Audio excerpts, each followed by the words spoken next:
Hello friends, welcome back to my YouTube channel. నేను మీ రాజేష్. అందరూ బాగున్నారా? నేను బాగున్నాను. ఈరోజు మనం వచ్చేసరికి మన విజయవాడలోని సిద్ధార్థ్ కాలేజ్ దగ్గర పుల్కా తిందామని వచ్చామండి. 3 ప్లేట్లు అయితే మనం ఆర్డర్ చెప్పాము. మనోడు చూడండి పుల్కాలు ఎలా కాలుస్తున్నాడు. ఆ వేడి వేడి మంట మీద పుల్కా కాలుస్తుంటే ఆ పొంగే విధానం కానీ, మనోడు తయారు చేసే ప్రిపరేషన్ కానీ చాలా అంటే చాలా బాగుంది.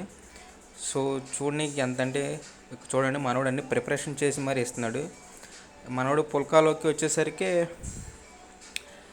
పప్పు అండ్ గోంగూర, ఆలు కర్రీ ఇస్తున్నాడండి. ఇక్కడ పుల్కాలోకి వచ్చేసరికి పన్నీర్ బటర్ మసాలా ఉంటుంది, mushroom curry and chicken curry, egg Bujji, egg keema కూడా ఉంటుందండి. తప్పకుండా ట్రై చేయండి. దీంట్లో వచ్చేసరికి మేము నార్మల్ తీసుకున్నాం. అలా దాంట్లోకి ఆ 3 కర్రీస్ అనేవి ఆ పుల్కాలో నంచుకొని తింటూ ఉంటాయి. బా చాలా అంటే చాలా టేస్ట్గా ఉంది. మా వాడిని అడగగానే ఎలా ఉందంటే చాలా బాగుందని చెప్తున్నాడు. సో తప్పకుండా మన పాలిక్లినిక్ రోడ్లోని సిద్ధార్థ్ కాలేజ్ దగ్గర ఈ బండి ఉంటుంది, రోడ్డు పక్కనే. తప్పకుండా ప్రతి ఒక్కరు విజిట్ చేసి ట్రై చేయండి. ఓకే ఫ్రెండ్స్, ఉంటాను. బాయ్.